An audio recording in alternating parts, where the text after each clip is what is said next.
Hazel is the name of my wife. We got married 10 years after dating for 10 years, having first met in high school. Hazel was a happy woman with a cute smile, but she wasn't exactly the beauty queen kind. We were blessed with a daughter, Michelle, not long after we were married. My wife was a loving person who had always given me encouragement. Hazel was working part-time at the time and taking care of our child and my mom, who was living with us, as she battled cancer. Though I hoped she wouldn't put in too much overtime, she kept working to support our family's budget. She would leave my mom with a visiting nurse, drop Michelle off at daycare, and go to work. She would constantly say, "It's better to eat healthy," and she would go food shopping to prepare home-cooked meals, regardless of how exhausted she was. On my days off, I pitched in around the house and, if feasible, drove my mom to her doctor's appointments. My mother passed away after 3 years of this life. Following the burial, Hazel vanished out of nowhere. We had just begun to settle down at this point. A letter that she had left behind. The letter expressed regret. "Divorce is what I want. Don't look for me, please." All she took with her was the bare minimum. I had no idea why she had left. My mind could not comprehend what had occurred so abruptly. When I immediately contacted her cell, all I got was a message stating that the number was out of service. Is that possible? Had she absconded with someone? Though I couldn't imagine she would have an affair, the thought did enter my mind. As usual, Hazel remarked, "I will always love you and Michelle," the night before she vanished. I was completely taken aback by her abrupt disappearance. I would have wanted to talk to her about it if there was something that was so serious that she wanted a divorce. It was unbelievable to me that a single letter would be the end of it all. I felt a wave of frustration go over me. I pondered whether there was something about me that didn't satisfy her. Admittedly, I didn't appreciate her commitment. She was always there smiling, so I never really thought she might be having problems or had a change of heart. There was so much regret. I believe I cried until my eyes dried out. We've been waiting for Hazel to return ever since, but she never did. I tried phoning all of her pals, but nobody had any idea of her location. Hazel mentioned that she had a sister who was living overseas, but they hadn't seen one another in a while. Nor did I have her contact information. She had no family left because her parents had died when she was a little child. Nobody was there for support. What happened to her on Earth? Why did she walk away? I was finding it harder and harder to decipher what Hazel was thinking. Still, I never went through with a divorce because I wanted to have faith in her. I've been parenting Michelle by myself ever since. Not to boast, but she turned out to be a nice kid who never went rebellious. Michelle is an excellent chef. Her scrambled eggs are delectable for breakfast. It tasted a little like the scrambled eggs my wife used to prepare, but in a soothing way. Michelle started to look more and more like Hazel as she developed. Her casual mannerisms, her wide-open lips in moments of surprise, and her smile, which was concealed by her narrowed eyes, were all reminiscent of Hazel from her school days. It makes me think of her, and seeing my kid made me feel as though my heart would break. Michelle approaches me with a broad smile and says, "Get over your sadness, Dad. Go ahead, smile." Her face reminded me so much of Hazel's, and it made me feel really sad. Michelle was the one reason I had to survive. I doubt I could have gotten over the shock without her. Michelle completed her middle and high school education at neighborhood schools.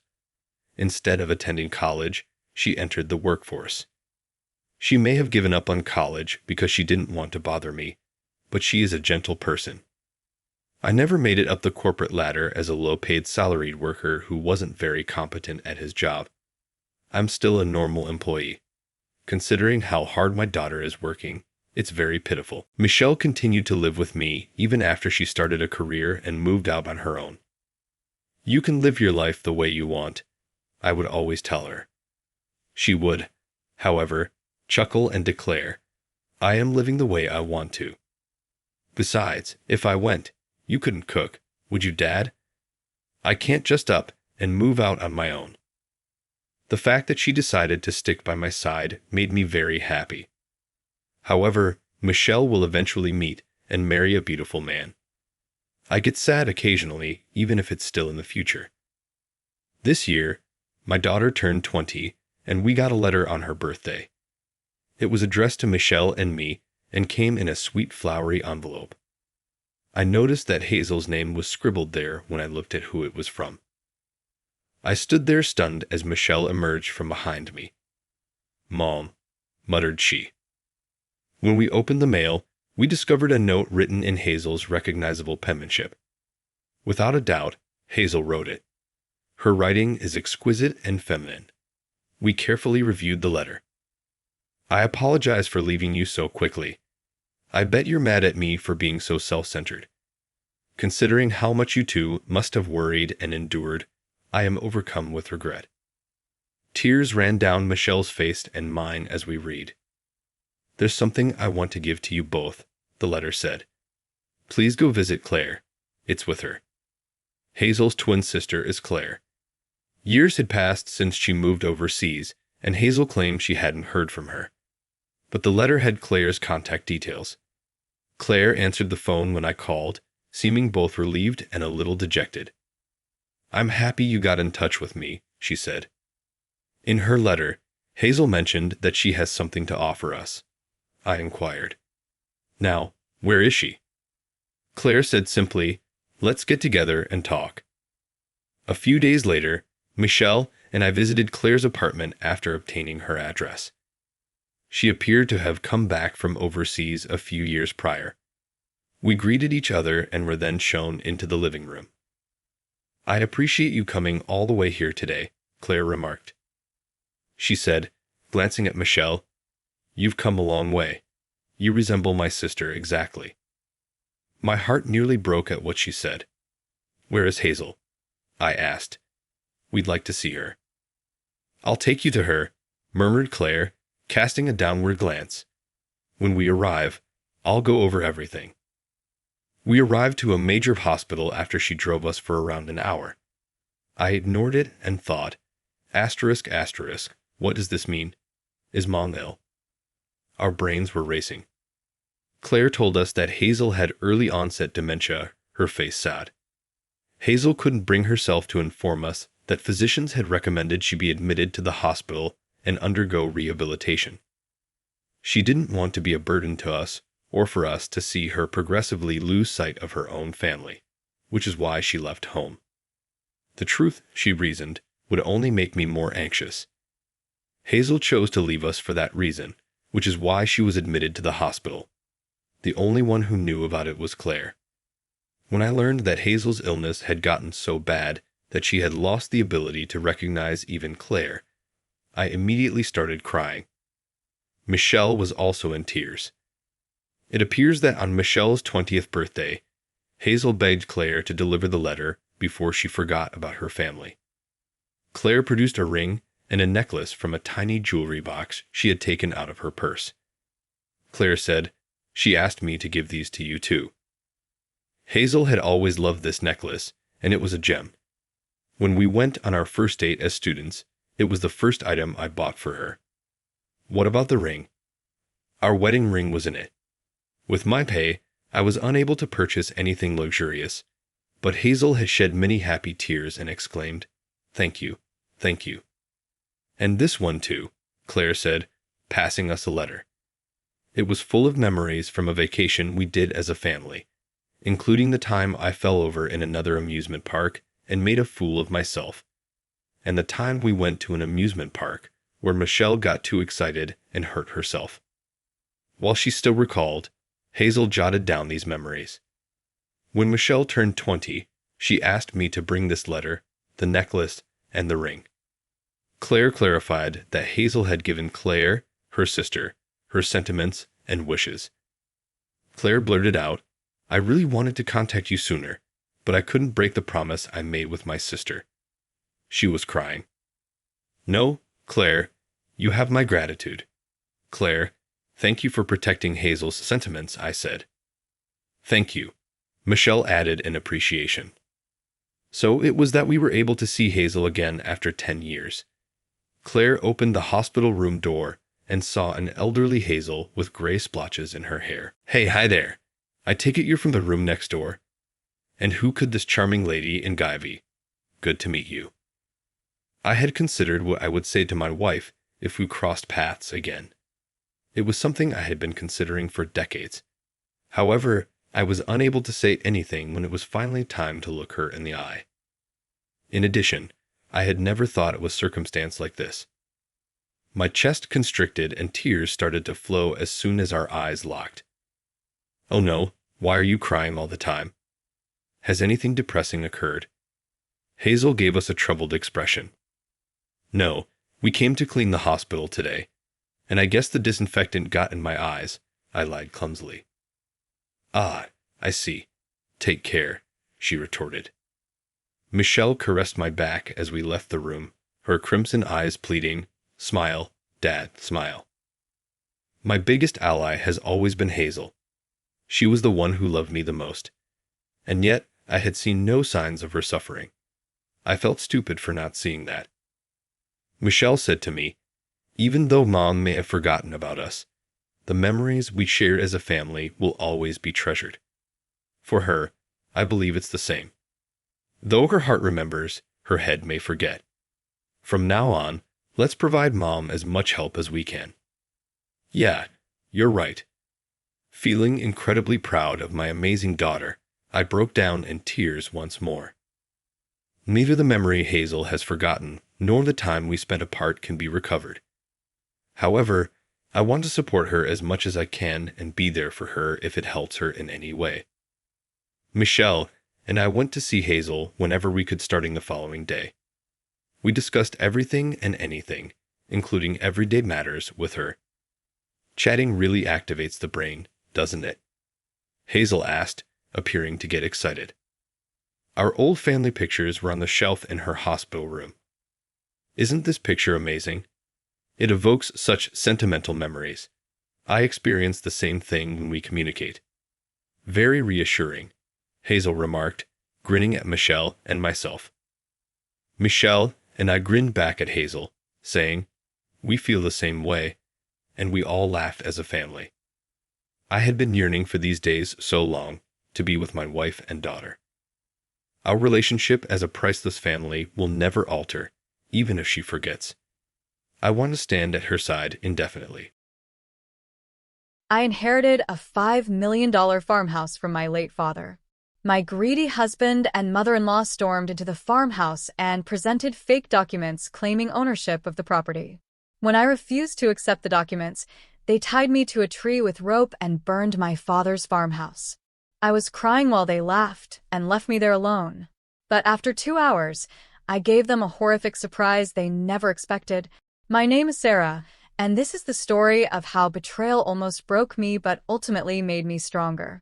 It all began the day my father passed away. He was my rock, my guide, and my source of unconditional love. Losing him left a gaping hole in my heart.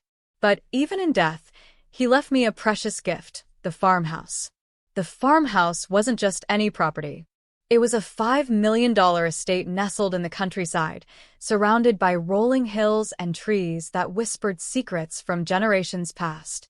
My father used to say it was more than a home. It was a symbol of everything he'd worked hard for. He often reminded me, "This place is yours, Sarah. When I'm gone, make it your sanctuary." After his death, I decided to move into the farmhouse, hoping it would help me feel closer to him. It did. I spent my days walking through the fields, touching the walls of the home he built with his own hands, and reliving the memories of us sitting on the porch, talking about life. It was peaceful, until that evening when my life changed forever. I still remember the knock on the door. When I opened it, there stood my husband, Daniel, and his mother, Martha. They hadn't visited me at the farmhouse before, which immediately felt odd. Daniel, my husband of 5 years, had always been distant. He worked as a corporate manager in the city, constantly buried in his job. And Martha, well, she was a retired school teacher who never hid her disdain for me. She often reminded me that Daniel had married beneath himself. Over time, I learned to tune her out. But that evening, something was different. Their expressions were cold, their energy unsettling. "Sarah," Daniel said, stepping inside without waiting for an invitation. "We need to talk." "What's going on?" I asked, watching Martha follow him with a smirk that made my stomach churn. Daniel pulled out a stack of papers and placed them on the kitchen table. "These are legal documents. Your father signed this property over to me and Mom before he died." I blinked, unable to process his words. "What are you talking about? That's not possible. My father would never." "He did," Martha interrupted, her voice sharp. "He wanted us to have this place. He knew you couldn't handle it alone." I felt my chest tighten as I picked up the papers. They looked official, with seals and signatures. But I knew my father better than anyone. He wouldn't have given away something so meaningful without telling me. "This is fake," I said firmly, pushing the papers back toward them. "I'm not signing anything. This property is mine." Daniel's jaw clenched, and his tone turned icy. "You don't know what you're talking about. These documents are legally binding." I stood my ground. "Then prove it in court. Until then, get out of my house." Martha's smirk disappeared, replaced by a scowl. "You ungrateful little," she began, but Daniel stopped her. "Fine," he said, his voice low and menacing. "But you'll regret this." As they stormed out, slamming the door behind them, I felt a pang of fear creep into my chest. Something about the way Daniel looked at me, cold and calculating, made me uneasy. But I pushed it aside. I thought their threats were empty words. I was wrong. A few days later, I returned home from a walk in the woods to find Daniel and Martha waiting for me in the driveway. This time, their anger was palpable.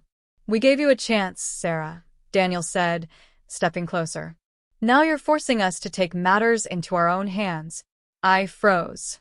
"What are you talking about?" Before I could react, Martha grabbed my arm while Daniel pulled out a rope. Panic surged through me as they dragged me toward the large oak tree near the edge of the property. I screamed, but there was no one around to hear me. "You brought this on yourself," Martha sneered as they tied me tightly to the tree. "What are you doing?" I cried, my voice trembling. "Let me go." Daniel didn't answer. Instead, he lit a match. My eyes widened in horror as I realized his intention. "No," I screamed, struggling against the ropes. "Stop, please." The farmhouse, my sanctuary, went up in flames. I could only watch as the fire consumed everything my father had built. The smell of smoke and the crackling of wood filled the air, but the pain in my chest was worse.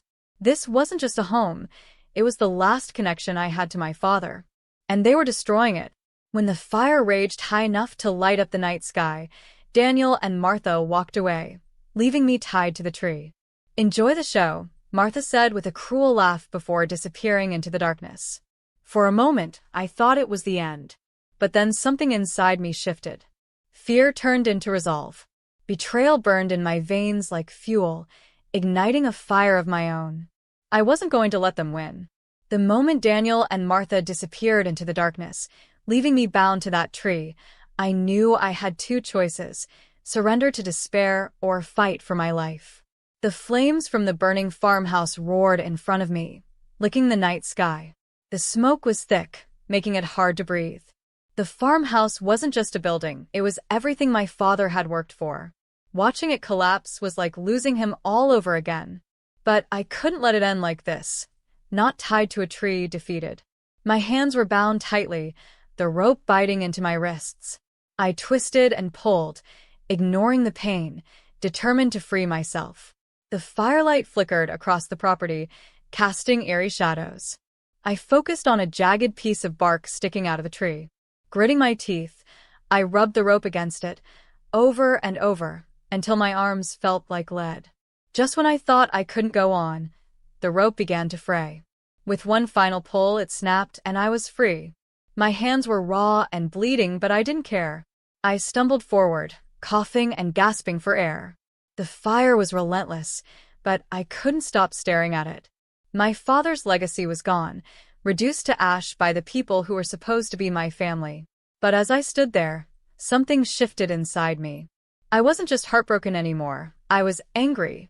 Furious, I clenched my fists, vowing that I wouldn't let Daniel and Martha get away with this. They thought they'd won, but they didn't know who they were dealing with. The first thing I did was call the police. It felt surreal describing what had happened. My husband and his mother tied me to a tree and burned my house down.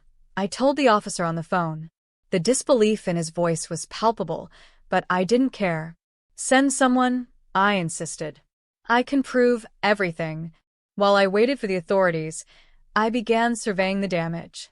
The farmhouse was completely destroyed, nothing but blackened rubble. The heat from the fire still radiated, and the smell of smoke clung to the air. But then I spotted something that gave me hope. Near the edge of the property, the security camera I'd installed months ago still stood. Its casing was melted, but the memory card inside looked intact.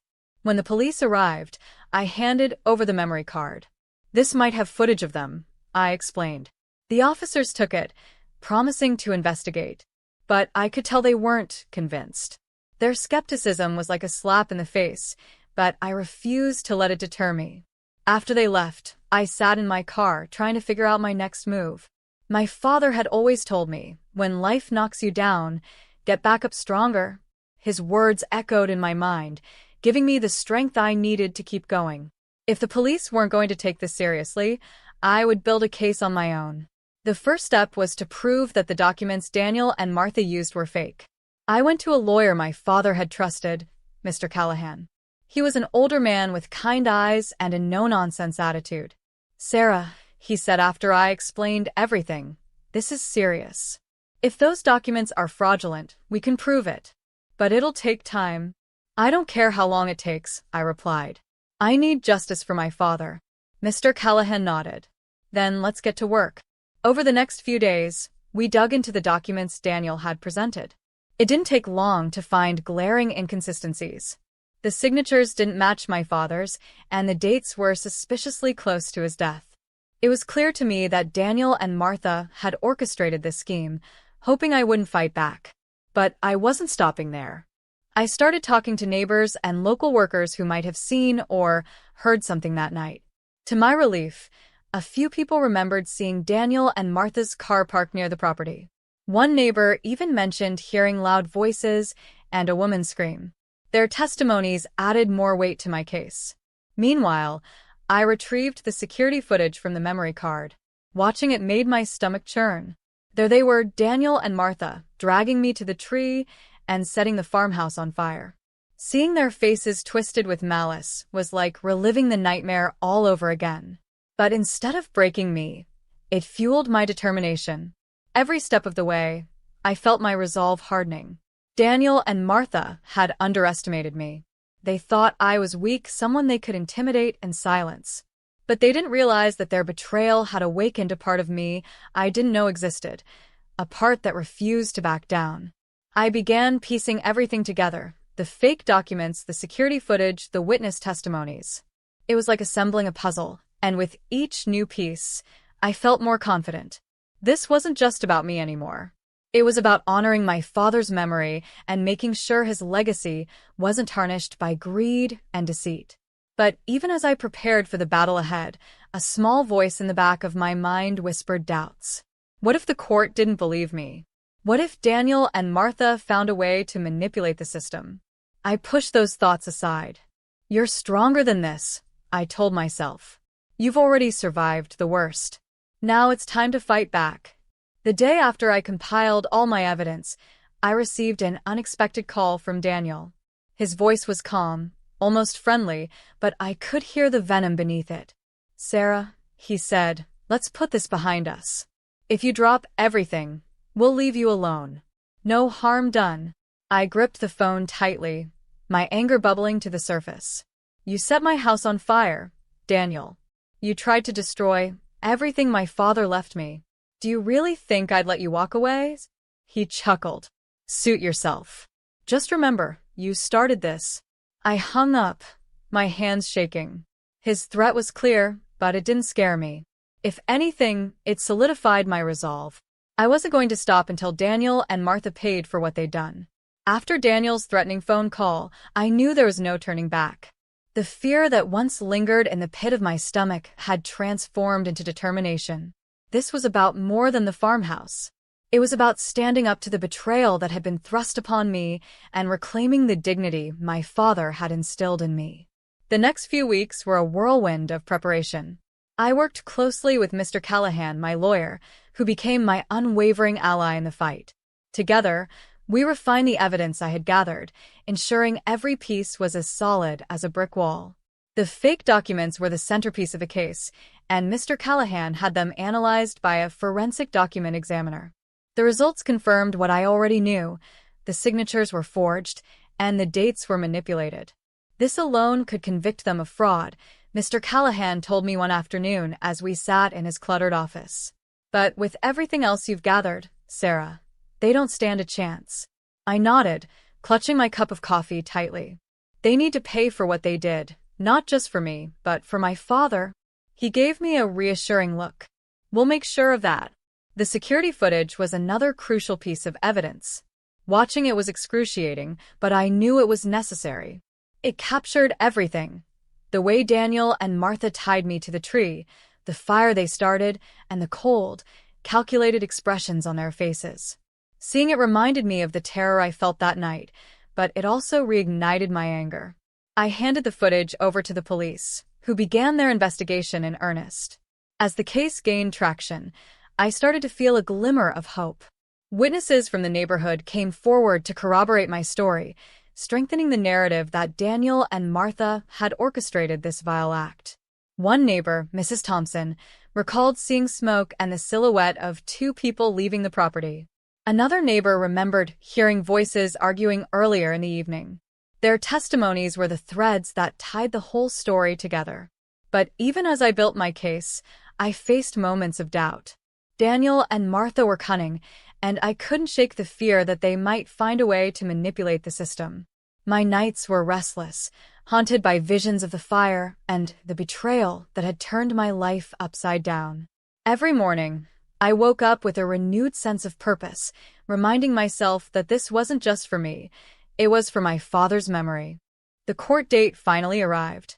Standing in the courtroom, I felt a mix of emotions: anxiety, anger, and a fierce determination to see this through.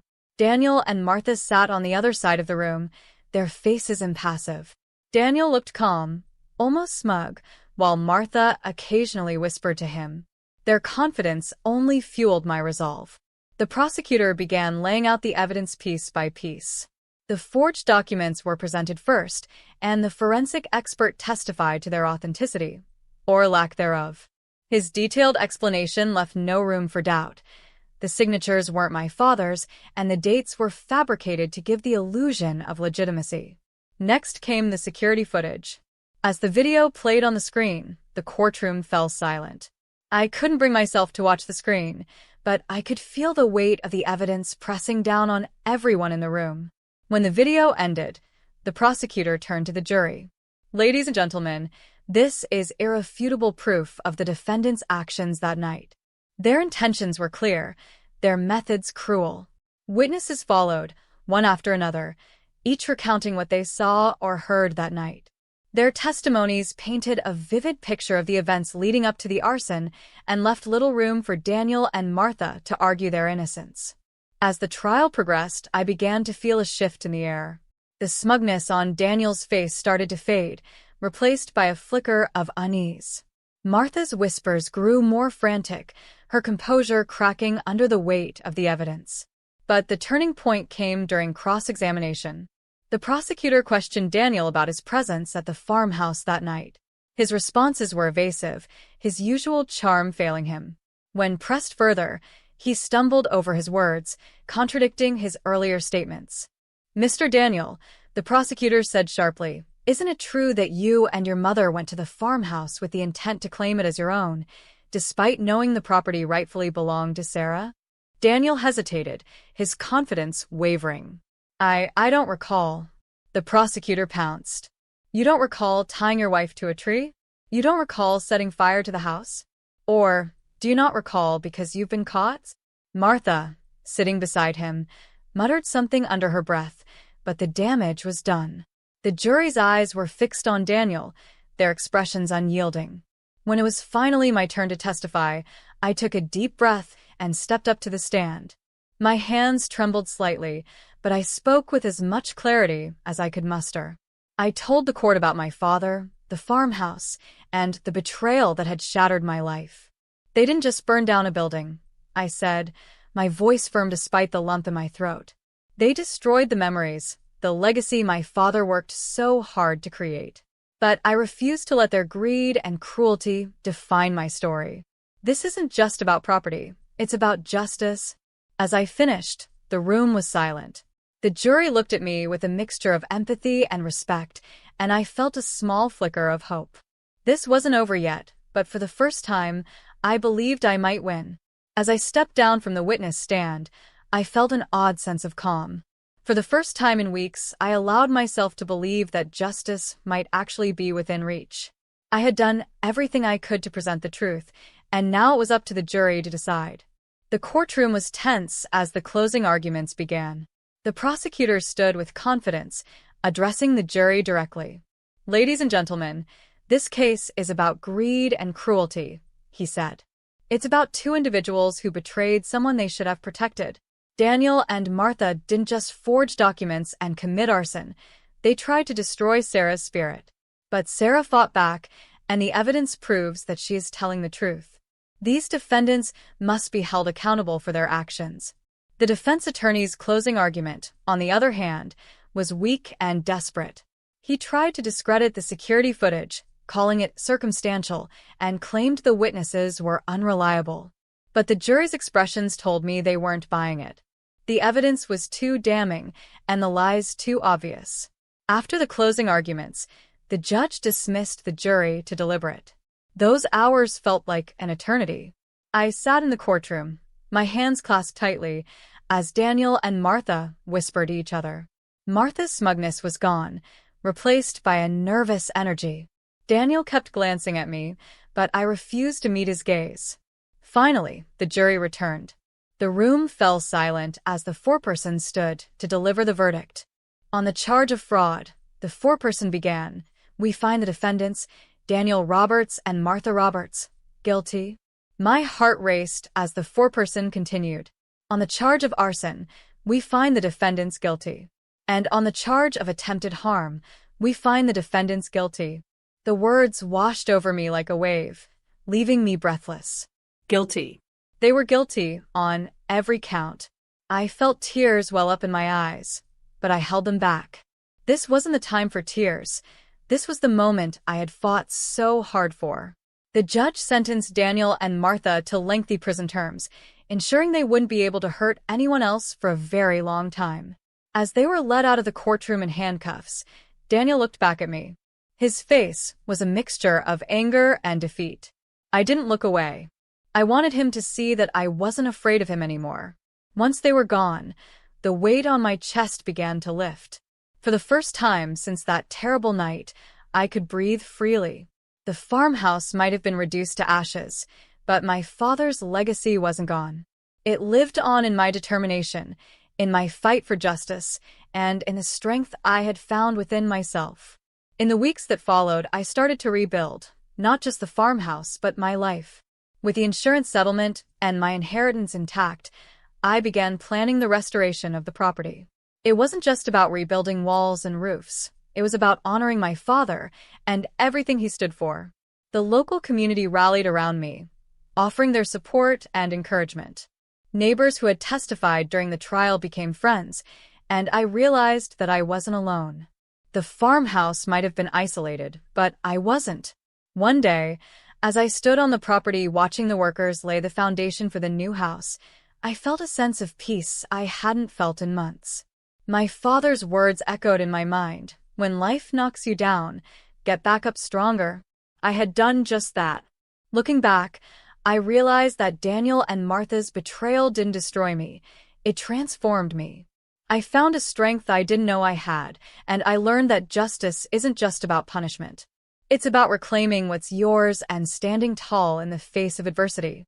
The farmhouse will never be the same, but it doesn't have to be. It will be a new home, a new chapter. And I will continue to honor my father's memory by living a life he would be proud of, one built on resilience, dignity, and truth. As I tell this story now, I hope it serves as a reminder to anyone facing betrayal and loss. You are stronger than you think. And even when everything seems lost, you can rise from the ashes. My name is Maddie. I'm 25 years old and I just gave birth to a beautiful baby girl. Although I'm grateful and extremely blessed to be in this position, there was a point in time throughout my pregnancy that was very difficult to endure. Let me tell you about the tumultuous relationship I had with my mother-in-law, Octavia. It seemed like every interaction between us was filled with tension and hostility. The situation only worsened when my husband, Kieran, had to work abroad for a few months, leaving me alone to deal with Octavia's constant presence. At this time, I was 6 months pregnant, and I was particularly hormonal. I was emotional and cranky. In other words, this was the worst possible time for Kieran to not be home with me. But alas, he had to leave for a couple of months on a business excursion. "It's only going to be 2 months. I'll be back in time for the birth, babe. Don't worry," Kieran assured me. But I couldn't shake off my concerns. "But I'll miss you," I replied. "I know, baby, but I promise you everything will be fine," he reassured me. "But I'll be emotional and hungry and cranky, and you need to be here to help me," I protested. "I know, my love. I'm so sorry. I'll do my best to get back to you as soon as possible, okay?" Kieran promised. "Okay," I sighed reluctantly. "And I'm also going to tell my mom to come and live in the house so that she can take care of you," Kieran added. "What? Why?" I asked, puzzled. "Well, because I want to make sure you're okay," he explained. "But why didn't you ask Stacy Dooley or any of my other friends to stay over instead?" I questioned. "Because none of them have had kids yet. I asked my mom to come over because she's been down this road before many times. She'll be able to put you at ease," Kieran reasoned. "Fine, whatever. But you know I won't like it. That lady hates me," I grumbled. "She doesn't hate you. You just don't see eye to eye on many things. And you think it's a good idea to leave me in her care?" I retorted. "I know she's going to take good care of you, babe, because she cares about you. Even if you don't agree with each other, even though you might not like each other. She certainly loves you," Kieran assured me. "Fine, okay, whatever. Just hurry up and come home, okay?" I relented. "Yes, ma'am," Kieran replied. Not long afterward, Kieran left for the airport, leaving me behind with my mother-in-law, Octavia. As I mentioned previously, our relationship wasn't the greatest, but I trusted my husband's judgment, which turned out to be a big mistake that almost cost me and my baby's life. A couple of hours after Kieran left for the airport, Octavia arrived at my home. When she saw me, instead of greeting me or saying anything else, she said, "My goodness, you look like a whale." "Thanks, just the perks of being pregnant, I guess," I replied sarcastically. "Oh no, honey, absolutely not. This is not the way you should be looking," Octavia scolded me. "What do you mean? Being pregnant isn't an excuse to be fat," she added. I couldn't believe what I was hearing. When she said that, I had a looming feeling that her presence would cause nothing but chaos, and unfortunately, I was right.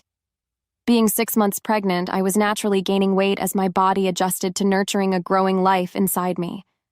However, Octavia simply couldn't comprehend this simple fact. I tried explaining it to her as she got inside the house and settled down, but she simply wasn't having any of that. "You kids and your lies nowadays. It seems like you think you have an answer to everything, but I'm telling you, this wouldn't be happening back in my day," Octavia ranted. "You mean to tell me that nobody back in your day wouldn't gain any pregnancy weight?" I countered. "Nope, and we'd all be working right after giving birth, too. No breaks.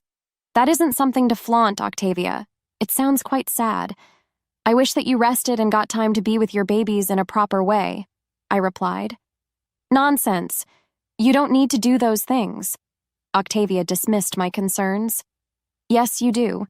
Studies show that spending time with your newborn leads to—" I started, but Octavia interrupted me, saying, "Oh, there you go again with your stupid stats and studies. Let me tell you something. These scientists don't know anything. They're lying to you. Right.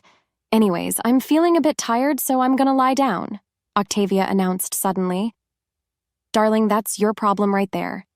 You need to be moving around if you want to lose that weight. It's not good for your body to just lay down all the time. You have to get up and get moving, she lectured me. My doctor told me that. I tried to interject, but Octavia cut me off, saying, Your doctor doesn't know anything. Pardon? I'm just saying that perhaps he doesn't know what he's talking about. Well, she said that it's recommended for me to rest because I have a high-risk pregnancy, I explained. What's high risk? What does that mean? Octavia inquired. It means I'm susceptible to encountering problems in my pregnancy, I replied. Uh-huh. You see, the reason for this insurgence of women with complicated pregnancies is that you ladies don't move.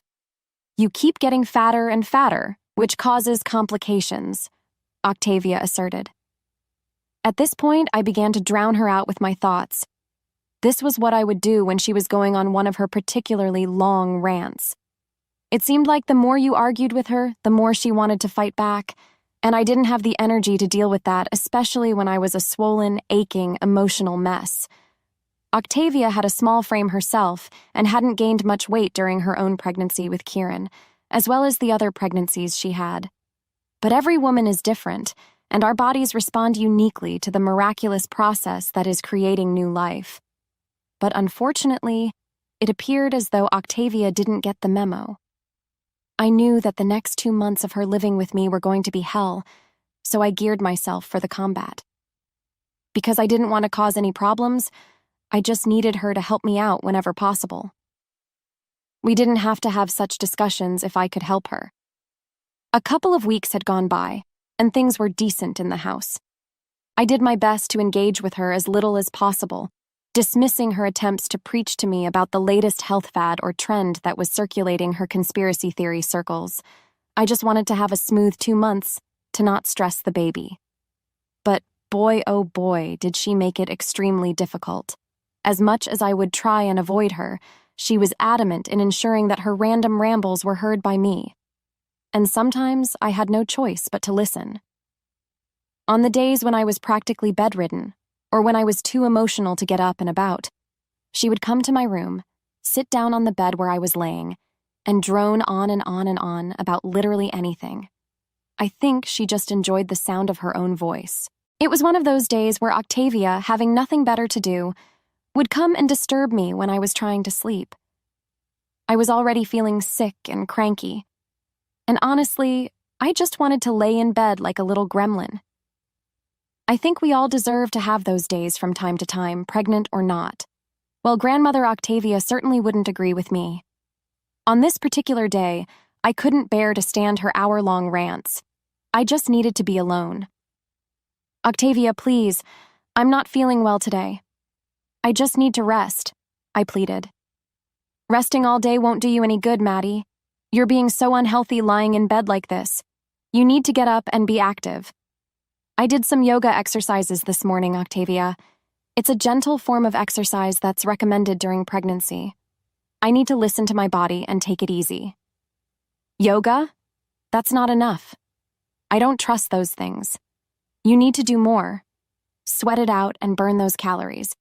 You're becoming a lazy, self-indulgent woman, Octavia insisted. Leave me alone, Octavia. I'm pregnant and I'm tired. I don't need your constant criticism and negativity, I snapped.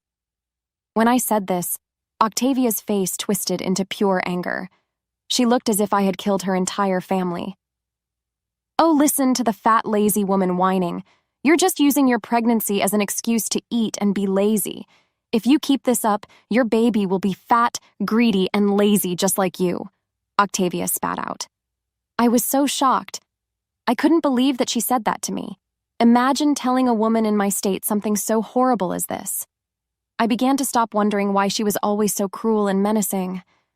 How can you say such horrible things to me? I'm doing my best, and all I want is some support and understanding, I pleaded. Support? You don't deserve any support if you're going to let yourself become even more obese than you already are. You need my help, Maddie, whether you like it or not. Stop it, Octavia. Your words are hurtful and untrue. I don't need your help if it comes with insults and negativity. Just leave me alone, I cried out. You think crying will solve everything? You're just feeling sorry for yourself. If you don't change, you'll end up as a fat, miserable woman, and your child will suffer because of your laziness and lack of discipline. How can you say that? I'm trying my best, but your constant criticism is breaking me down. I don't want to hear any more of your hurtful words, I sobbed. Octavia's words escalated into a whirlwind of insults and cruelty. Instead of finding solace and understanding, I was bombarded with demeaning comments that attacked my self-esteem. What was worse, I couldn't even physically get up to leave the room if I wanted to.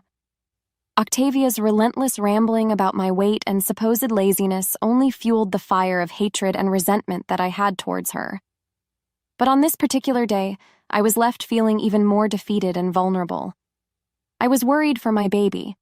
I didn't want to subject her to stress, especially with something so stupid as this. I began to severely miss Kieran. I longed for his support and acceptance during this transformative period of my life. But Octavia continued to belittle and degrade me, making me feel so terrible. After what felt like hours of Octavia berating me mercilessly, she left, and I was in shambles. I ended up crying myself to sleep that night. If you thought that scenario was bad, just wait until I tell you about what happened going forward. In the morning, Octavia greeted me by bringing me some breakfast to my room. Still upset from last night, I barely mumbled a thank you and began to eat. As I was eating, however, I saw that the bowl of oatmeal she gave me was quite small. The portions looked like she was feeding a toddler. I assumed that she gave me this bowl just to whet my appetite so I didn't complain then and there. But when a couple of hours had passed and she hadn't brought in any food, I concluded that she didn't want to bring me any more food. That was my only breakfast. Refusing to believe that she would be cruel enough to only feed me such a minute amount, I called her to my room. Yes, dear? Where's the rest of the food? Oh, it isn't time for lunch yet? I know that. I'm still talking about breakfast. Oh, sweetie, you already had your breakfast. That was not breakfast, Octavia, and you know it. What are you doing? Well, I just took the liberty of reducing your portion sizes. Why? How many times do I have to say it? You're fat, Maddie, and you need to lose weight.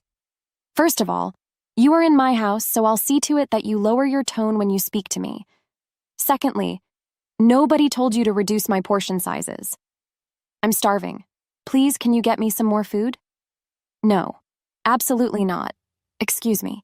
You might hate me for now, but trust me, you'll thank me in the future. Octavia, listen to me very carefully. No, you're the one who needs to listen to me. Kieran put me in charge here. He did no such thing. Your job was to help me, but all you've done is cause me pain. How could you say something so rude to me after everything I've done for you? What exactly have you done for me, Octavia? What have you done for me other than making me miserable? Octavia went into one of her angry rants. She was shouting at me and calling me all sorts of hurtful things. But little did she know I just went underneath the covers, put in my AirPods, and drowned her out with some music. I wasn't going to let her evil nature tear me down, but she needed to know that she was wrong for how she was treating me. After 5 minutes or so, she yanked the blankets to reveal me not listening to her, and this sent her into an even deeper rage-filled rant about how I'm spoiled, and that I have no respect for her, which was very true. It was official. This woman had gone crazy. Octavia's controlling behavior reached a new level of absurdity. She told me that from that day forward, she was going to restrict my food intake, essentially starving me in the name of maintaining a certain physique. She claimed that it was for the sake of my health and the well-being of the baby, but her actions reeked of cruelty and disdain. I was appalled and hurt by her blatant disregard for my physical and emotional needs during this vulnerable time, and I simply couldn't take it any longer. When Octavia left the room, I called my husband. I had been refraining from calling him and complaining about his mother because I didn't want to stress him out, but I decided that for the sake of our baby, he needed to know about his mother's misdeeds. Hey, babe. Hey, babe. Oh, my love. What's wrong? Are you watching those rom-coms again? I told you not to watch them if they make you cry this much. No, babe. Unfortunately, it's not that. What's wrong? It's your mother. I have to tell you what she's been doing. I just feel so unsupported. and I just miss you so much. I wish you were here because you're the only one who knows how to make me feel better. Baby, I'm so sorry I left you with her. Damn, I regret everything. I'm coming home. What? You heard me? I can't leave you alone with her, and I need to give her a piece of my mind. Babe, you've only been there for about a month. If you'd had told me everything that went down from the day I left, I would have told them to turn the plane around. Kieran, I'm so sorry. Sorry for what? There's nothing you need to apologize for. If anything, I'm sorry. I should have done what you said and gotten one of your friends to stay with you. I'm coming home, babe. Okay, you just hang in tight until I get home. I love you, and please do everything you can to eat. Order in if you need to, okay? Love you too. And with that, my loving husband was on his way home to me. I was elated, but I was mostly relieved to know that I wouldn't have to live with that woman any longer. I tried my best to avoid talking to Octavia when she attempted to try her lengthy and boring conversations, but I would always pretend I was fast asleep. When she went to run errands, I got up and managed to prepare a meal for myself. I was so glad that things were looking up for me and my baby, and that we'd no longer be stressed out by the evil Octavia. The next day, Kieran arrived home and I greeted him at the door. Where is she? She's in the kitchen. Kieran, what are you doing at home so soon? Why have you been treating my wife like this? What's wrong with you, Ma? She's pregnant. What? What are you talking about? You know exactly what I'm talking about. Maddie told me how you've been abusing her for the past month. Well, I haven't been abusing her, as she's trying to insinuate. I've just been giving her friendly advice. You call calling me greedy, lazy, and all those other horrid things you said friendly advice? You're sick. How dare you speak to me that way, Kieran? You're gonna let her speak to me that way? Yep. She's carrying my child. She's carrying my child. She's entitled to whatever she wants, whenever she wants it, without so much as a sigh. I made a grave mistake in trusting her in your care. Get out. What? You heard me? Get out of my house. Since you want to be so toxic, even going as far as trying to starve my pregnant wife, you don't need to be here. You don't need to be anywhere near this family. When this baby is born, you're not going to be there, Kieran. How could you? But you don't mind being... I checked the security camera footage, Mom. You said some awful things, and for that, I can never forgive you. After Octavia was kicked out of the house, her reign of control and cruelty was finally put to an end. Kieran remained steadfast in his promise to shield me from Octavia's harmful presence. He recognized the importance of creating a safe and nurturing environment for our unborn children. With his unwavering support and protection, I felt a renewed sense of hope and strength as the day of our baby's arrival approached. Octavia's desperation reached new heights. Ignoring our clear boundaries, she attempted to barge into the delivery room uninvited. But Kieran stood tall, fiercely defending our space and ensuring our peace of mind. He swiftly caused security to remove her from the premises, allowing us to focus on the precious and transformative moments of welcoming our little girl into the world. Since their birth, Octavia has persistently tried to reach out to us, desperately trying to regain a foothold in our lives. However, we have chosen to maintain our distance, recognizing the harm she brings and prioritizing the well-being of our family. The joy and relief I felt as I held our healthy baby in my arms were immeasurable. I was overwhelmed with gratitude for Kieran, my pillar of strength and unwavering support. Together, we created a loving and nurturing environment where our young family could flourish. As I looked into the innocent eyes of our baby girl, I vowed to protect her fiercely, just as Kieran had protected me. The toxicity that Octavia had imposed on our lives was now a distant memory, replaced by the joy and love that radiated within our home.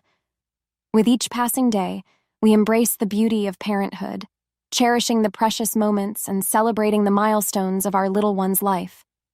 Our bond as a family grew stronger, and our home was filled with warmth, laughter, and endless possibilities. The journey had not been easy, but we had emerged stronger and more united. Octavia's presence served as a reminder of the strength we possessed, the love we shared, and the unbreakable bond that held us together. In the end, we chose to surround ourselves only with positivity, love, and those who truly uplifted us. Our focus remained on nurturing our child, creating a safe and nurturing environment, and embracing the joy and wonder that parenthood brought. I felt blessed to have Kieran by my side, supporting and protecting us through every twist and turn. Together, we embarked on this beautiful journey, ready to embrace all the adventures and joys that lay ahead. As I was growing up, I was always aware that I was the fallback option. My name is Emma, and from the time I can remember, I have seen my parents lavish infinite attention and possibilities upon my bigger brother, Michael, while I was left in the background. The distinction in the manner in which they dealt with us was not a shadow of a doubt. It was as obvious as the sun. While my mother and father were driving Michael to his most recent singing competition or club meeting, I remember sitting alone at our kitchen table and working on my schoolwork. In some way, the fact that he was 3 years older than I enabled him to be more deserving of everything. My parents pounced at the chance to cultivate her son's gift whenever his professors highlighted even the tiniest talent, spending money that we did not truly have on classes and equipment. To anyone who would listen, Mom would exclaim, "Michael has such a beautiful voice," and she would do so often. "He's going to be something special one day." While this was going on, I quickly realized that I shouldn't ask for too much.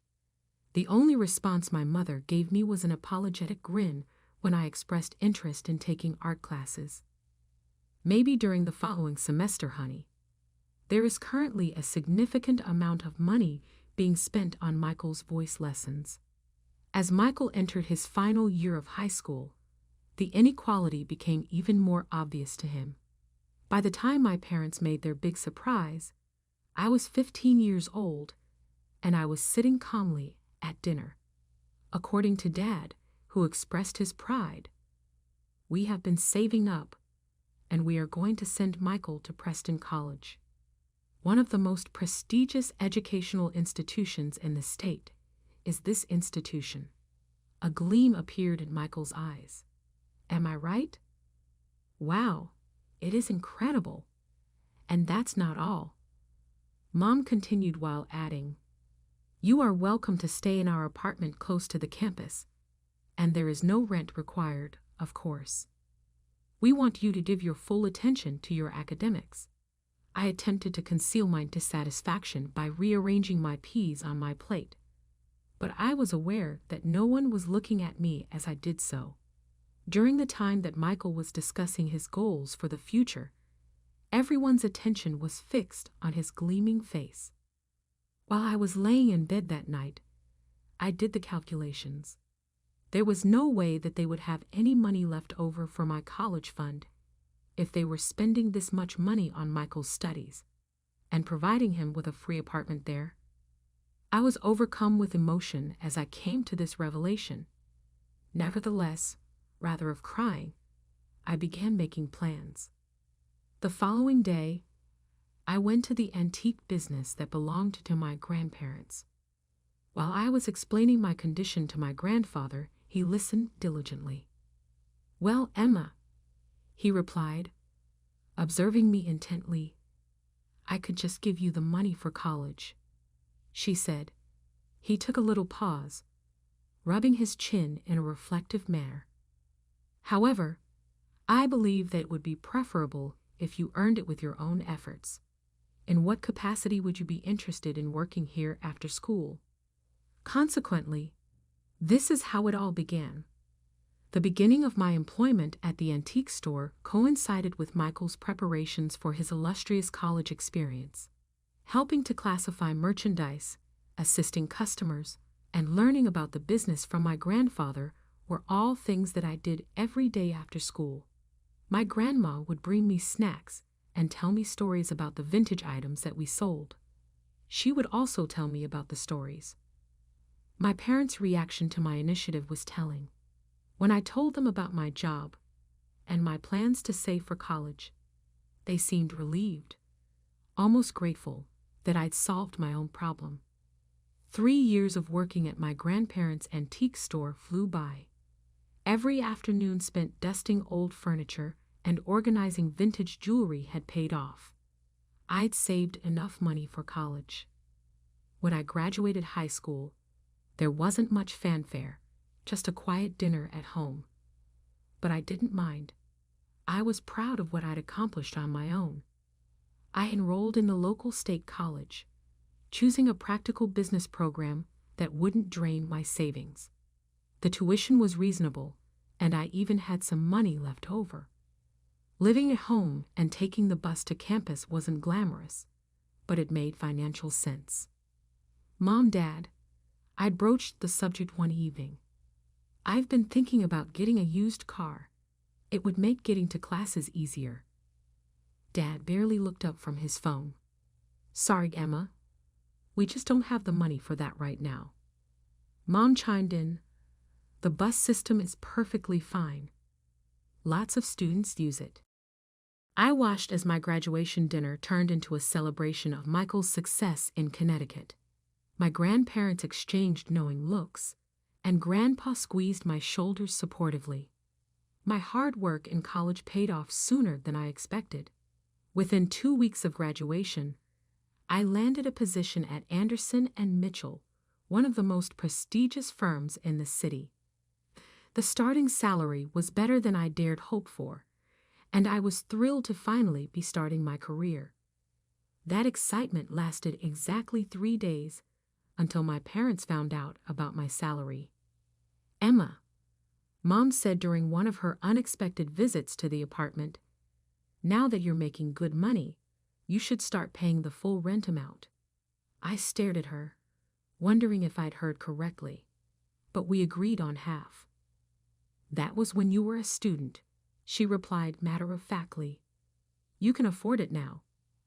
I wanted to point out that Michael had lived here for free, even after getting a job, but I'd learned that comparing myself to my brother was pointless. The apartment's location was perfect, just a 10-minute walk from my office, so I reluctantly agreed.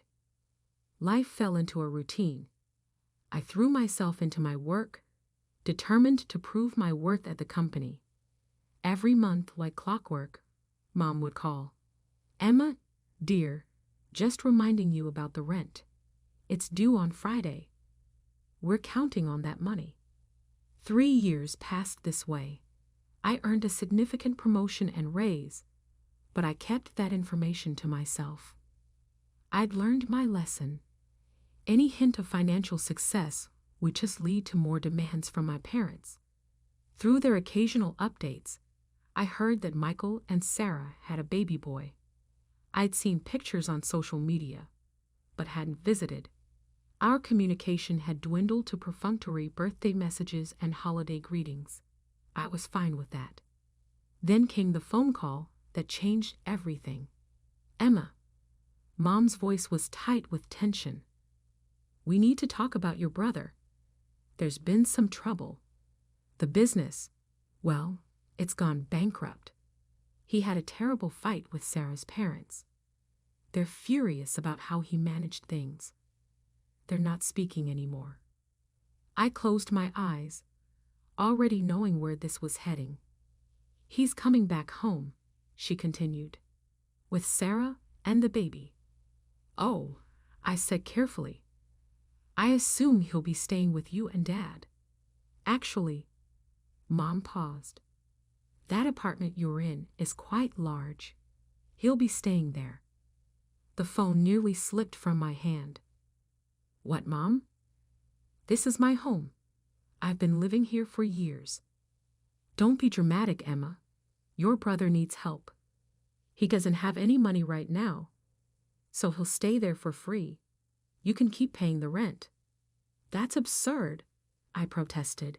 If he's moving in, maybe I should just find my own place. Don't you dare. Mom's voice turned sharp. We need your rent money now more than ever. Michael's going through a rough time. You wouldn't want to make things harder for him, would you? I shook my head in disbelief and hung up without another word. The moving day was worse than I'd imagined. Michael, Sarah, and their crying baby, Tommy, showed up with a mountain of luggage and baby equipment. Mom arrived to supervise the transition, which apparently meant making my life as uncomfortable as possible. "Emma, clear out your room," Mom directed, hands on her hips. "Michael and Sarah need it for Tommy's nursery." I stood in the doorway of my bedroom, my personal space for the past 4 years. "What? Where am I supposed to sleep?" "The living room has a perfectly good couch," she replied, already starting to move my things. "You can't be serious. I pay rent here, full rent, and you're putting me on the couch." Mom's expression hardened. "Don't be selfish, Emma. Your brother has a baby. Babies need proper rooms." So I watched helplessly as my bedroom was transformed into a nursery, complete with a crib, changing table, and all the other baby paraphernalia. My belongings were unceremoniously piled in a corner of the living room, which was now my bedroom. The next few weeks were a nightmare. Michael moped around the apartment all day, alternating between complaining about his in-laws and reminiscing about his glory days as a successful businessman. Sarah spent her time either crying or arguing with Michael about whose turn it was to change Tommy's diaper. The baby seemed to sense the tension and cried constantly. I'd come home from a long day at work to find dishes piled in the sink, toys scattered everywhere, and dirty laundry spilling out of the hamper. The first few times I tried ignoring the mess, but the dirty dishes attracted ants, and the clutter made it impossible to relax in what was now my bedroom. So I cleaned, I cooked, I did laundry, and every meal I prepared mysteriously disappeared before I could eat it. One evening, after a particularly frustrating day at work, I decided to extend an olive branch. "Michael," I said, trying to keep my voice neutral, "we actually have some openings at my company. I could put in a good word for you with HR. The benefits are great, and the starting salary is decent." Michael looked up from his phone, his face twisting with indignation. "An entry-level position? Are you kidding me? I'm a businessman, Emma. I don't do entry-level. I need an executive position, something worthy of my experience." Before I could stop them, Michael's face turned, and he said, "You don't know anything about what happened. That was my in-laws' fault. They set me up to fail." He stormed off to his room, my old room, leaving me standing there, wondering how much longer I could live like this. 3 months into our forced cohabitation, I sat at my kitchen table, now covered in Tommy's dried baby food and Sarah's coffee rings, reviewing my bank statements. The numbers didn't lie. My expenses had nearly doubled since Michael and his family moved in. That was the final push. I needed to call my parents. I rehearsed what I would say, determined to remain calm and rational. The phone conversation went about as well as expected. "Mom, Dad, we need to talk about the living situation," I began. "Michael and Sarah aren't contributing anything to the household expenses. They're eating all my food, using utilities I pay for, and—" "Emma," Mom cut me off, her voice sharp. "I can't believe how selfish you're being. Your brother lost everything. His in-laws betrayed him. He has a baby to take care of." Dad's voice joined in from the background. "You should be grateful you're in a position to help family." "But that's just it," I pressed on. "I'm not just helping. I'm carrying the entire financial burden. They don't buy groceries. They don't do enough." Mom snapped, "Your brother is going through a difficult time. This isn't forever. You need to be more understanding." That night, I opened my laptop and started searching for apartments. I'd bookmarked several promising options, all within walking distance of my office, just in case, I told myself. Just in case things get worse. Things got worse, Exactly 2 weeks later, I was sitting on my couch bed, trying to focus on work documents while Tommy wailed in the background and Michael and Sarah had their fourth argument of the day. The doorbell rang and my parents walked in without waiting for anyone to answer. Mom had that look on her face, the one she used to get right before announcing Michael had been enrolled in another expensive program. Dad stood behind her, avoiding eye contact.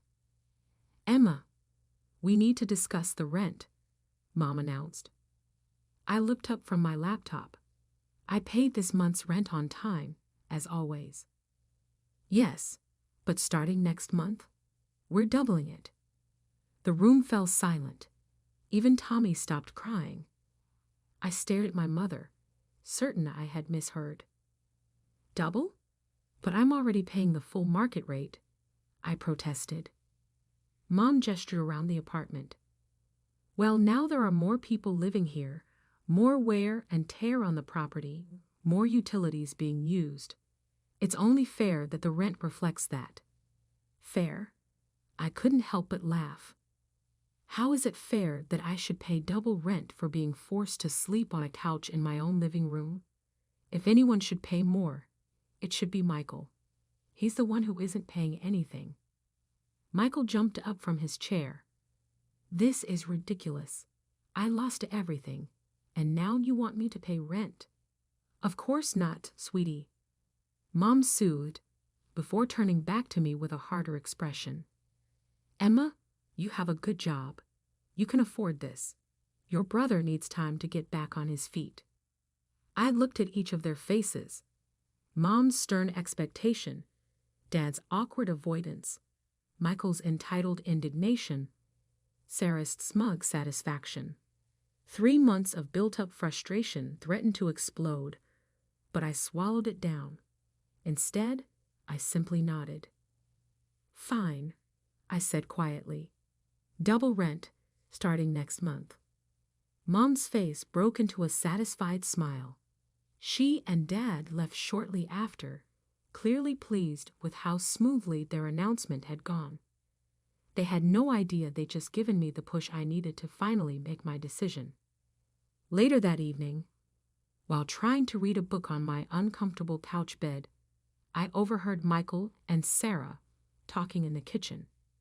They were trying to whisper, but their excitement made them careless. "Can you believe it?" Sarah giggled. "Your mom just told me they're going to give us half of Emma's rent money every month." Michael's smug reply made my blood boil. "Of course they are. They understand we need help right now. Emma makes plenty of money. She can support us for a while. This is perfect. We get to live here for free, and we'll even have spending money," Sarah continued. "Your sister doesn't need to know." I lay there, gripping my book so hard my knuckles turned white. All this time, I thought my parents were just being unfair, but this was a calculated scheme. They weren't just enabling Michael. They were actively planning to use me to fund his laziness. I grabbed my laptop and pulled up the apartment listings. One caught my eye, a modern one-bedroom in a quiet building, actually closer to my office than the current apartment. The rent was exactly what I'd been paying before the proposed increase. I called the number immediately, trying to keep my voice down. "Hi, I'm interested in the apartment on Cedar Street." "Yes, I could come see it right now if that's possible." "Perfect. I'll be there in 15 minutes. The apartment was everything I hoped for: clean, quiet, and Michael-free. I signed the lease on the spot and paid the security deposit with my emergency savings. Back at the apartment, I waited until everyone was asleep before quietly packing my essential belongings into 2 large suitcases. I left my furniture. It wasn't worth the hassle, and I could buy new pieces that didn't have memories of this mess attached to them. The next morning, I wheeled my suitcases to the door while Michael sat at the kitchen table, scrolling through job listings he had no intention of applying to. Going somewhere? He asked, barely looking up. Month-long business trip, I lied smoothly. Big project in our Cincinnati office. He just grunted, already uninterested. I moved into my new apartment that evening, ordering takeout and sitting on the floor of my empty living room. The silence was beautiful. No crying baby, no arguing couple, no guilt-tripping parents, just peace. For the next month, I lived quietly in my new home. I bought a comfortable bed, a cozy couch that wasn't a bed, and kitchen supplies that only I would use. I cooked meals that stayed in my refrigerator until I ate them. I slept through the night without being awakened by Tommy's crying. Then, right on schedule, my phone rang with my mother's number. Emma, she snapped without preamble. Why haven't you sent the full rent payment? We agreed on double, remember? I couldn't help but laugh. Actually, Mom, I know all about your little arrangement with Michael and Sarah. Were you planning to tell me that half my rent money was going straight into their pockets? That's none of your business. Your brother needs. No, Mom, I interrupted, still chuckling. What my brother needs is to grow up and take responsibility for once in his life. I've moved out and found my own place. The apartment is all yours and Michael's now. What? She screeched. You can't do this. We need that rent money. Well, I'm sure Michael will step up and start paying rent now that he's had time to get back on his feet.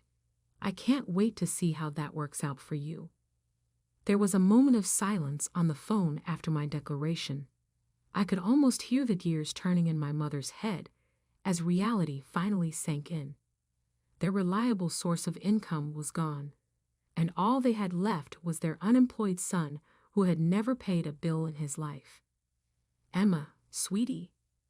Mom's voice suddenly turned sugary sweet, a tone I recognized from childhood when she wanted something. Let's not be hasty. We can work something out.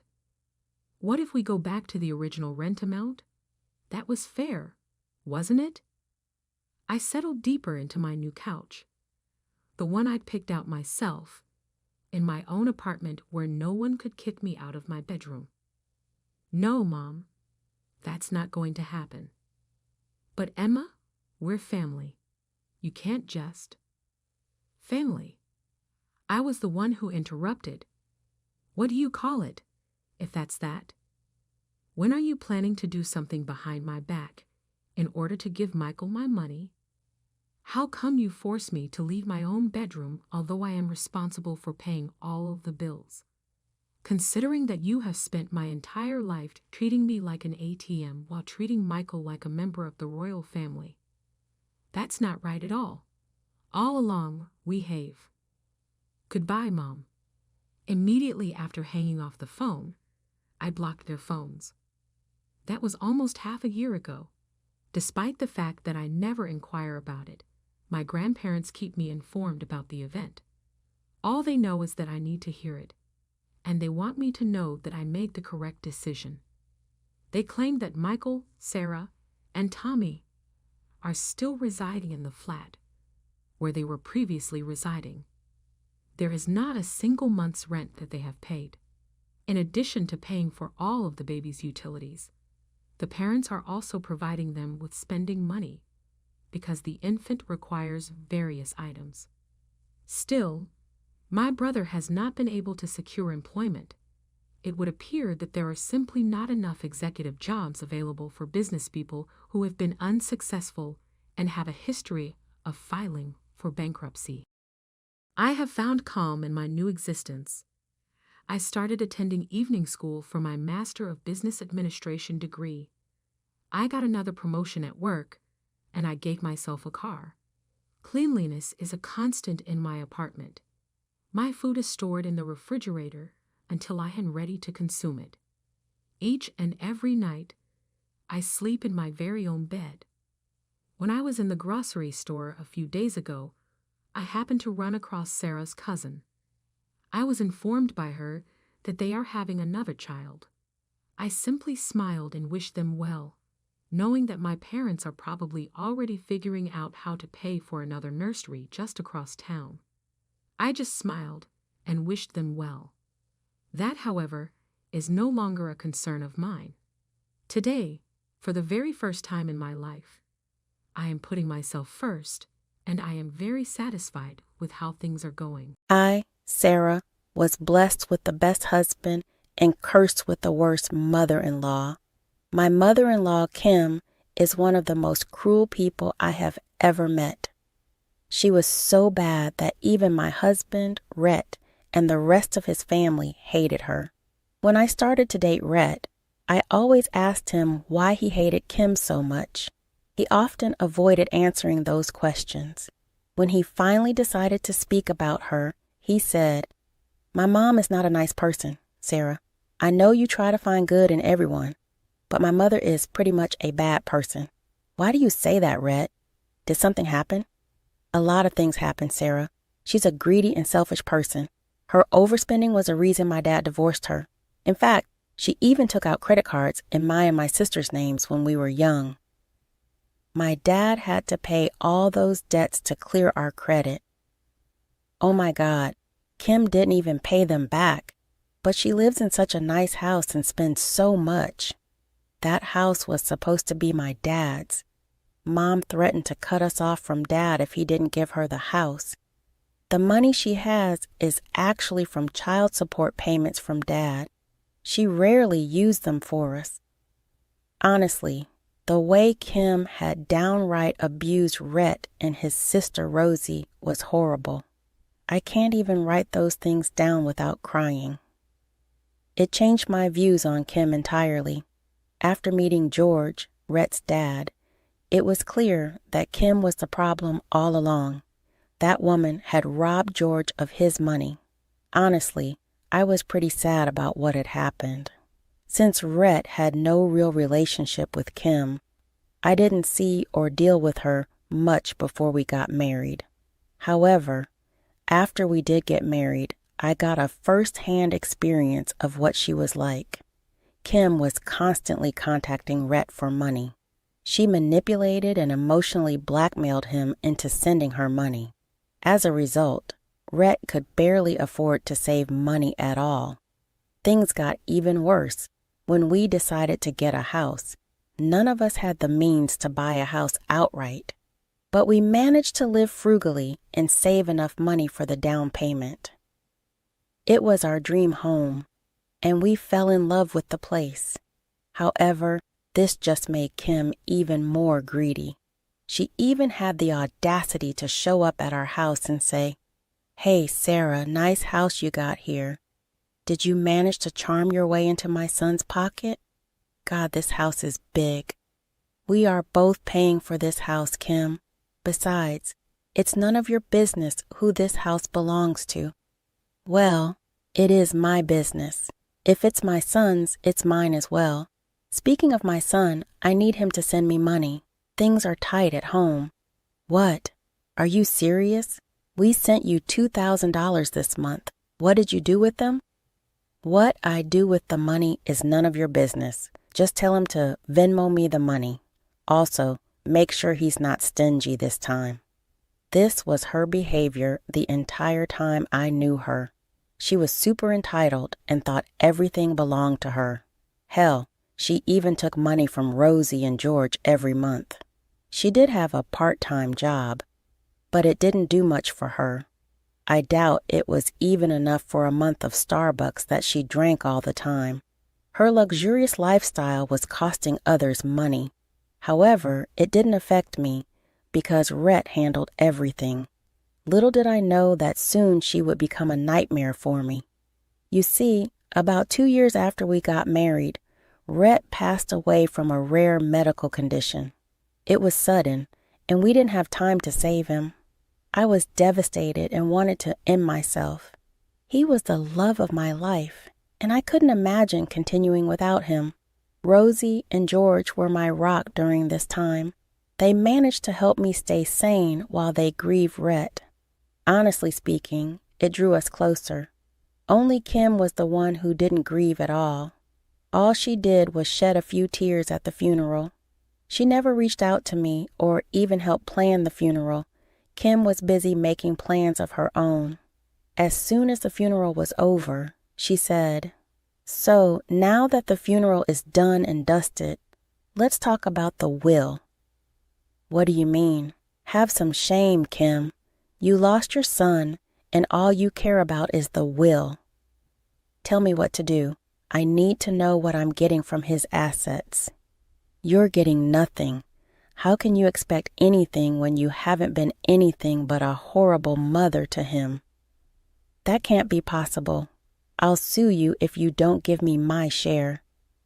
"Most of his money was spent on his medical bills. Besides, he gave you so much money every month that he rarely had any savings. You have some nerve in wanting money even after everything. He owes the house you live in. I know that. I want my share of that. It cannot be all yours. The house is mine, and there is nothing you can do to change it. You better stay away from me. Rhett dealt with you with patience, but I won't." "Well, I will get my fair share. Don't you worry. You will hear from me." Kim said that and left. I couldn't believe what she just did. It made me even more sad knowing Rhett's mother didn't care about his passing. I broke down again. However, there was worse news to come. When I went home after the funeral, I realized that someone had been in the house. I panicked and checked all my possessions. It turns out most of Rhett's things were missing. I couldn't even find his wedding ring. He gave me the ring back so I could have it as his memory, and now it was missing from the house. Even our wedding album was gone. I was on the verge of another mental breakdown and had no idea who did this. I knew it had to be someone close to us. Thieves would have stolen a lot more. In my head, there was only one person who would do this. It was then that I got a call from Kim. She said, "So now that you have had time to think, I will give you a chance. Sign over the share of the house." "How are you still at it, Kim? That is never going to happen." "You are still being stubborn, I see. Here's the thing, Sarah. I have Rhett's wedding ring with me, and I have the foresight to collect all his childhood items along with your precious wedding album from the house." "What? How is this possible?" "It was easy making a spare key from Rhett's house keys. I got in when you were busy crying over a casket. It's a shame, you know." "You will bring those back, Kim. I'll tell the police." "Yes, you can, but I would destroy them before the police come. They may catch me, but you will never get your precious items back." "What the hell do you want?" "Sign over the house, Sarah. I want the entire house. Since you have been so cheeky with me, I'll give you back the items as soon as you sign the papers." She hung up on me after that. I was in utter disbelief. I didn't know what to do. Kim had taken all the precious things I had left of Rhett. I wanted those back. The house meant nothing to me.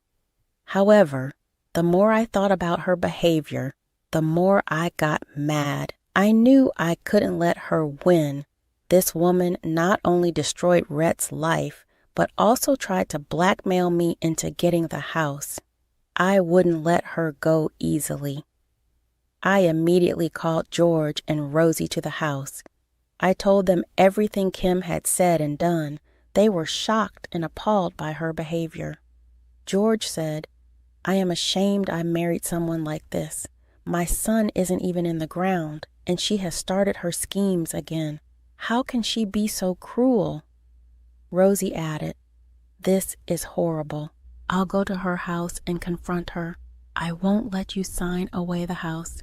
You and Rhett have a lot of memories here. I wouldn't let this happen." "No, Rosie. If we confront her, Kim will try to destroy the items. I really need them back intact. I'll call her and tell her that I will sign over the house." "What? No, Sarah, you can't do that. That is insane. No, Sarah, please don't give in to her evil plans. George pleaded. Don't worry, guys. I have a plan. She has done a lot of damage in our lives. It's time to make her pay. She disrespected Rhett's memory and tried to steal my house. I won't let her go easily. I told them my plan, and they agreed to help me as I wanted. So I called Kim and told her to prepare the papers. I was ready to sign over the house to her. Kim was overjoyed at my surrender. She told me that the papers were being prepared and I would get them soon. The audacity of this woman was unbelievable. After a week, Kim called me to sign the papers. I went through the papers and took some time to read them. Then I told her that my lawyer had prepared papers of his own. I gave her those papers and told her to sign them. I said, I've already processed the property papers and signed the documents he gave me. Here's the legal document that says you have accepted the gift. Oh, do I need to sign this? I can't wait. Just tell me what to do. You just have to sign these papers, that's all. There, I have signed these papers and accepted your gift. So, I hope you can move out of the house this month. I'll slowly start shifting there. I need to make a lot of redecorations, so make it quick. Don't worry, Kim. You'll have exactly a month to move into your new house. There will be no problems at all. See, it wasn't so hard, was it? You get the things you wanted, and I get the one I wanted. Kim was dumb enough to think I would just sign away the house. Well, turns out she was the dumb one. What Kim didn't know was that I had swapped the papers. I put my signatures on a fake document with gibberish written on them. She never read the papers she signed. Kim thought she was signing to accept the house as a gift. She'd like to find out how wrong she was. Kim was actually in for a big surprise. Kim, being the stupid and overconfident woman she is, decided to host a grand party. Turns out she spent most of her savings on this party. I guess she thought everyone would continue to fund her lifestyle. She even called me and said, Hey, Sarah, I'm hosting a grand party this weekend. You know, your little gift has just made my life. So I'm going to invite everyone to tell them the good news. I want you to be present when I tell everyone about my new house. I'm happy for you, Kim. I must thank you for returning the items without a scratch. You know they were super sentimental to me. I will attempt to show my gratitude. That's wonderful. I can't wait to tell everyone about the house. They're going to be so jealous. I'm sure they will be super jealous. In my head, I was laughing hysterically. I was one step closer to taking my revenge. Kim held my late husband's memory over her head to take my house. I will never forgive her for doing this. I silently prayed to my husband's soul to help me get through this. I knew he would support me and enjoy serving justice. On the day of the party, I was a little anxious. However, Rosie cheered me up and said, Don't be nervous, Sarah. We're here with you. It's about time Mom pays for her evil plans. I can't wait to see her face when she knows. I know, Rosie. She had it coming long back. I just hope everyone sees what a monster she is. Everyone will be on your side when they hear the full story. You're a brave girl. My brother would be so proud of you. Hearing Rosie's words gave me strength. I was finally feeling confident and ready to face the fallout of today's event. We reached the party, and true to her word, Kim did throw a grand party. It seemed that she wanted this house and felt elated enough to celebrate it so grandly. My excitement just rose to see all these arrangements. There were a lot of people present. Most of them knew me and considered me their friend. I was happy to be around familiar faces. The true show began when Kim got up to raise a toast. Everyone was curious about why Kim threw such a big party, so they were eager to hear what she wanted to say. Kim said, Thank you, everyone, for being here. This is a special day for me, and I wanted to share it with my close friends and family. You see, recently, I fulfilled a dream of mine. so this party is a celebration of my achievement. Kim, why don't you just tell everyone what this is about? I'm sure they are curious to know what you have achieved to warrant a party. Of course, I'll tell them, Sarah. It's rude to keep them in suspense any longer. Everyone, I have been given my dream home by Sarah. She graciously gave me her old home as a gift. I'm so happy she made such a big sacrifice. I have to thank you, Nirmi. Thank me for what, Kim? For being tricked into your scheme and signing away my house? Well, you are naive, you know. What do you mean I tricked you? Nothing like that happened.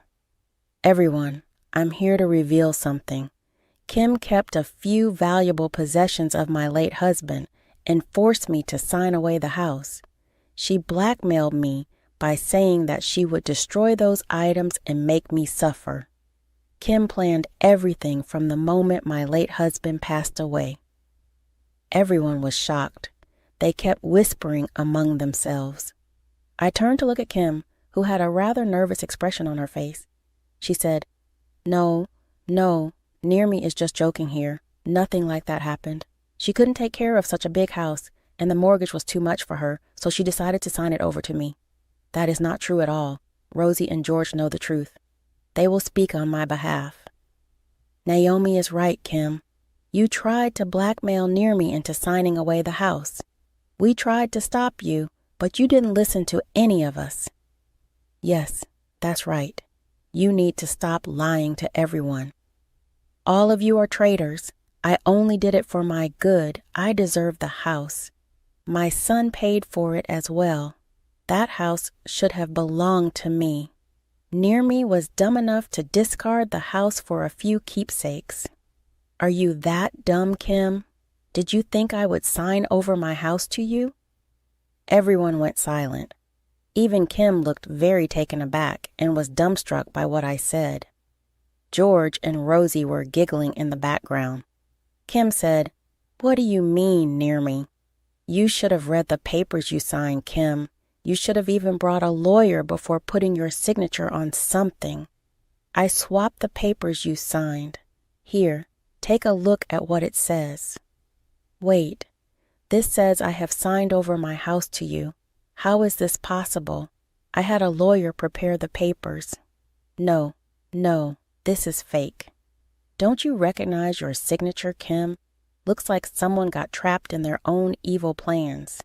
Technically, your house now belongs to me, while my house still, fortunately, remains in my name. Here is your eviction notice. Your house belongs to me now, and I want you gone within a month.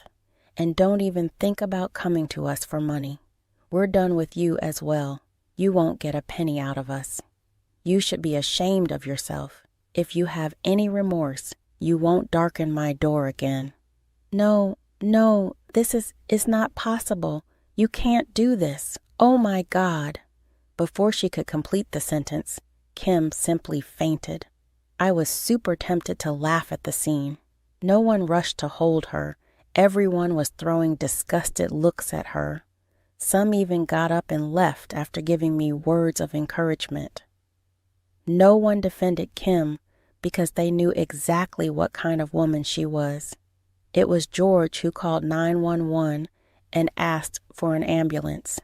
She was taken to the hospital for evaluation. I simply stayed at the party with Rosie and had a great time. Everyone present was criticizing Kim. They never liked her scheming ways. This time, they were happy someone stood up against her. The next day, I received a ton of calls from Kim. She was begging me to cancel the agreement and give her the house back. She even threatened to go to court. I simply said that she signed the papers out of her own will. There was nothing she could do. I also gave her a warning that I could legally kick her out of her house after a month. She again begged me to reconsider. Before the month was up, I was able to find a great buyer for Kim's home. They were a new couple and reminded me a lot of me and my late husband. So I finalized the offer and sold the house for a good sum. Kim blew up at me when she found out. However, she quickly backtracked when I threatened to call the police for harassment. Since she no longer had the money to deal with legal issues, she shut her mouth. George and Rosie later told me that Kim had been begging them to take her in. She was on the verge of homelessness and had no money. However, they were sick of her toxic ways and refused to support her again. Meanwhile, I have been slowly trying to get my life together. I was able to completely pay off my house with the proceeds from Kim's house. With the leftover money, I took George and Rosie on a vacation. I don't think I will ever date again, but it makes me glad to know that I can continue living in the house I shared with my late husband.